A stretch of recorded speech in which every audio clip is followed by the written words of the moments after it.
Premier point de doléance du monde du travail lors de la journée internationale du travail ce 1er mai au Burkina Faso est l'augmentation des salaires de 25% pour tous les travailleurs.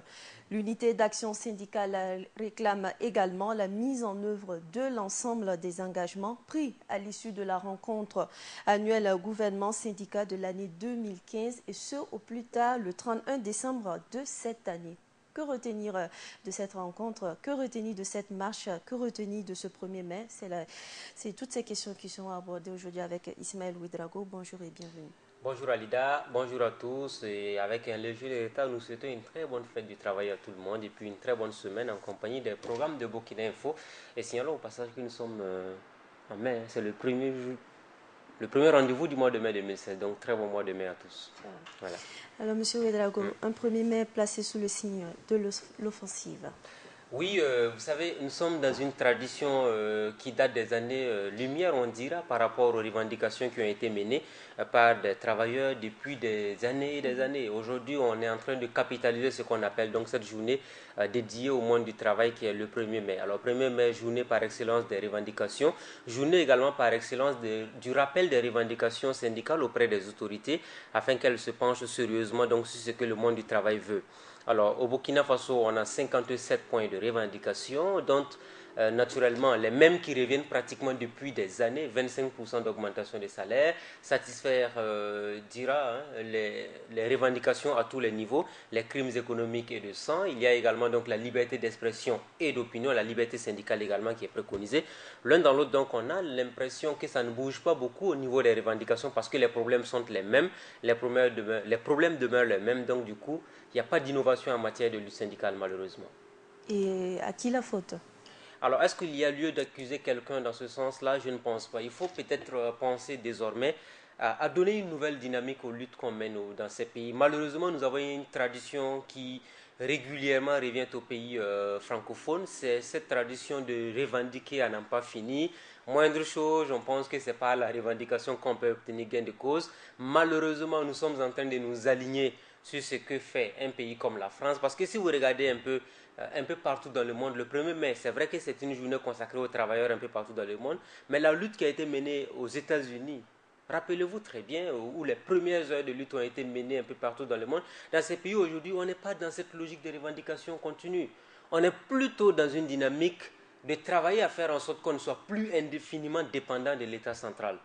Alors cela veut dire tout simplement qu'il faut qu'on arrive à avoir des gens qui vont travailler plus pour l'auto-emploi, des gens qui vont avoir un pays du moins qui va avoir un secteur privé fort qui va employer le maximum de travailleurs. En ce moment, on pourrait avoir ce qu'on peut qualifier de dynamique de développement intégré endogène. Mais si aujourd'hui on a une situation où vous avez 600 000 jeunes burkinabés qui pensent que chacun doit impérativement chercher à décrocher un poste sur les 9 000 ou les 10 000 qui sont en jeu, il y a sérieusement un problème alors que l'administration publique ne saurait jamais être l'alternative à la création d'emplois pour un pays pauvre comme le Burkina Faso. Malheureusement, c'est la triste réalité et on ne va jamais en finir avec parce que tant qu'on n'aura pas de nouvelles politiques, tant qu'on n'aura pas l'adéquation formation-emploi, pour qu'on commence à dire à ces jeunes-là, dès le bas âge, l'enseignement général a montré ses limites dans les pays francophones. Malheureusement, on continue d'expérimenter une pratique qui ne nous réussit pas. Ça veut dire tout simplement qu'on vous met en classe de CP1 jusqu'en classe de CM2, vous n'apprenez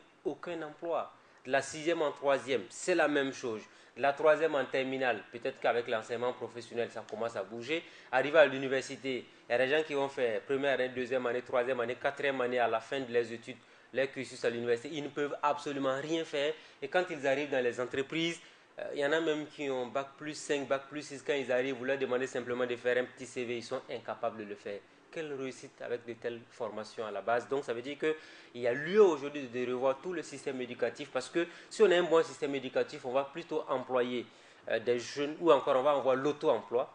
J'ai bien aimé Ismaël Bachir qui nous disait que dans les pays anglophones, la devise c'est le problème c'est l'État. Ça veut dire que personne ne cherche à travailler pour l'État. Chacun cherche à travailler pour lui-même ou travailler dans le privé parce qu'on sait au moins que là-bas, il y a des solutions. Mais chez nous, c'est la ruée vers l'État central parce qu'on se dit il faut construire une carrière. Quand vous n'êtes pas fonctionnaire de l'État, vous n'arrivez pas à réussir. Et moi, je dis c'est archi faux.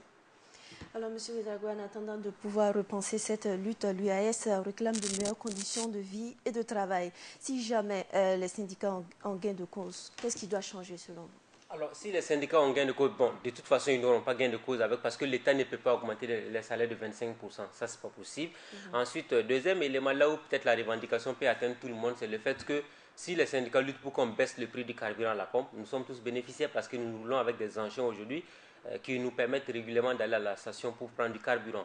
Ça, c'est un point. Deuxième élément, moi, j'aurais voulu peut-être que les syndicats essaient de réorienter un peu les revendications pour qu'on se dise que ce n'est pas tout le temps disant les salaires qui vont régler les problèmes. Est-ce que vos travailleurs qui sont sur le terrain là, arrivent à travailler dans de bonnes conditions? Ça, c'est le plus gros problème. Vous avez des enseignants qu'on affecte dans des localités où il n'y a pas d'école. Vous avez des enseignants qu'on affecte dans des zones où les enfants prennent des cours sous paillotes. Il faut que vous commenciez à revendiquer pour qu'on trouve des salles de classe pour tous ces enfants. Il faut que vous revendiquez pour qu'on trouve de meilleures conditions de travail pour les médecins, pour qu'on puisse arriver dans les centres de santé bien équipés. Il faut que vous revendiquez pour qu'on arrive définitivement à avoir des rendez-vous qui seront respectés. Ça veut dire que dans la rupture de la gouvernance qu'on dise à partir de maintenant, quand vous donnez un marché public à une entreprise pour construire par exemple des écoles, des CSPs ou encore des routes, quand on dit que le délai d'exécution doit durer 36 mois, qu'à l'issue de 36 mois on vient réceptionner pour qu'il n'y ait pas de problème. En ce moment, je pense que ce serait bien parce que chaque année sortir pour dire nous voulons qu'on augmente les salaires, nous voulons que ça ne prospère pas malheureusement parce que vous allez voir que peut-être si Roch Christian Kaboré finit ses 5 ans et qu'il est reconduit à la tête du pays par la population, il fait 10 ans, le prochain président qui va venir dans 10 ans là, on va encore être assis quelque part en train de dire nous voulons 25% d'augmentation des salaires. Il y a quelque chose qui ne va pas et c'est une tradition dans les pays francophones qu'il faut impérativement trouver une solution en mettant ça de côté et penser plutôt à un nouveau modèle de développement basé sur le secteur privé, l'auto-emploi et je pense que là, ça va nous créer moins de soucis. L'UAS a donné un ultimatum au gouvernement. Pensez-vous que cette lutte, cette fois-ci, est différente des autres, notamment à la mise en œuvre de la loi 081? Alors, c'est un ultimatum qui, à mon humble avis, le gouvernement ne doit pas avoir peur des revendications syndicales ou encore des meetings des syndicats. Pourquoi? Qu'est-ce que vous pouvez faire pour satisfaire un travailleur? Le travailleur, il est l'éternel insatisfait. Si un travailleur vous lui donnez 1 million de francs de salaire aujourd'hui, demain il va réclamer 2 millions. Vous lui donnez 2 millions de salaire, après demain il va réclamer 3 millions de salaire. Donc du coup, d'ici le 31, si le gouvernement ne satisfait pas, 31 décembre cela s'entend, mais ils vont dire nous allons en grève, nous allons manifester. Mais c'est la tradition dans les pays francophones. C'est manifester qu'on sait faire de mieux. Mais ce que je dis aujourd'hui, le gouvernement ne doit pas avoir peur des revendications syndicales parce que dans tous les pays du monde, il y a des revendications. Les revendications doivent se faire dans de meilleures conditions, comme quelqu'un me disait la dernière fois. Et lui, il rêve d'avoir un jour dans ce pays-là de nouveaux types de revendications. Alors, ces nouveaux types de revendications doivent se matérialiser par une plus grande une croissance de la production. C'est-à-dire qu'on fait des heures supplémentaires pour dire qu'on n'est pas content, on produit de masse ou encore on porte des bandeaux pour dire nous ne sommes pas contents, mais nous sommes en grève, mais nous n'allons pas arrêter de travailler. Donc, du coup, ça peut être une autre manière de revendiquer, mais on vous dira aussi, nous, on n'a pas encore atteint ce seuil-là, malheureusement. Alors, M. Ouedraogo, il y a également Olivier Guy Ouedraogo qui a eu à dire nous avançons sereinement, nous avons un échéancier clair, il sera communiqué à l'Assemblée des travailleurs. Au cas où il n'est pas tenu, nous n'aurons d'autre choix que d'utiliser la force que nous sommes en train de montrer. La force, c'est quoi? C'est la grève. La force du mouvement syndical, c'est la grève, à part la grève. Les conséquences, justement, sur le plan social. Oui, justement, le truc, c'est que la réalité est que vous avez l'État central qui est tellement dépendant des enseignants, ils sont dépendants également au niveau des autorités, donc les responsables du pays, ils sont dépendants également du secteur de la santé et tout ça. C'est peut-être ce point-là, mais dans le fond, est-ce que c'est en arrêtant de travailler qu'on trouve des solutions aux problèmes que nous avons déjà? Je ne pense pas, parce que si vous travaillez déjà, vous n'arrivez même pas à produire assez, vous n'arrivez pas à faire entrer assez d'argent pour qu'on puisse vous satisfaire et que vous arrêtez de travailler, ça n'engendre pas des recettes, parce que chaque fois qu'il y a un arrêt de travail, il y a plus de conséquences négatives que positives. Maintenant, il faut qu'au niveau des gouvernants aussi, les engagements qui ont été pris soient respectés parce que l'État est une continuité. Si on s'engage à faire de telle sorte qu'on puisse avoir une certaine équité entre les contractuels et les fonctionnaires de l'État, il faut qu'on arrive à le satisfaire. En fait, il y a ici un contrat social qu'il faut travailler à respecter. Il faut que le gouvernement dise aux syndicats là, nous ne pouvons pas faire ceci, nous ne pouvons pas faire cela. Clair. Et les syndicats doivent dire, ok, nous sommes d'accord, mais sur ce point-là, il faut que vous fassiez des efforts. Et c'est comme ça qu'on va évoluer. Si aujourd'hui l'État central venait communiquer avec beaucoup plus de tact. Parce que quand au début le gouvernement Paul Kabatieba disait que les caisses de l'État étaient vides et que les gens ne comprenaient pas, il a fallu qu'on attende le journal Courrier confidentiel pour nous montrer des décharges où il y avait un pillage systématique des comptes du trésor public. Des frais d'émission à 10 millions au Burkina Faso ici. 35 millions, 55 millions pour aller à Abidjan et revenir. Ça, ce n'est que la partie visible de l'iceberg, comme on dit. Mais il fallait que le gouvernement, dès le début, commence à dire ce que ceux-là ont fait dans les caisses de l'État. Là, au moins, la population aurait pu avoir une sérénité pour dire, c'est vrai qu'au lieu de dire tout le temps que les caisses de l'État sont vides, mais qu'est-ce qui fait que les caisses de l'État sont vides? Il faut dire la réalité aux populations.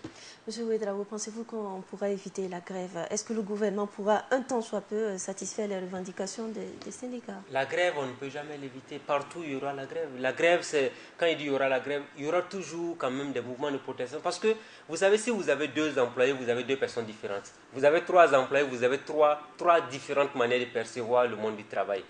N'en parlons pas d'un État central qui a affaire à plus de 100 000 personnes. Dans l'éducation, il y a des problèmes. Dans la santé, il y a des problèmes.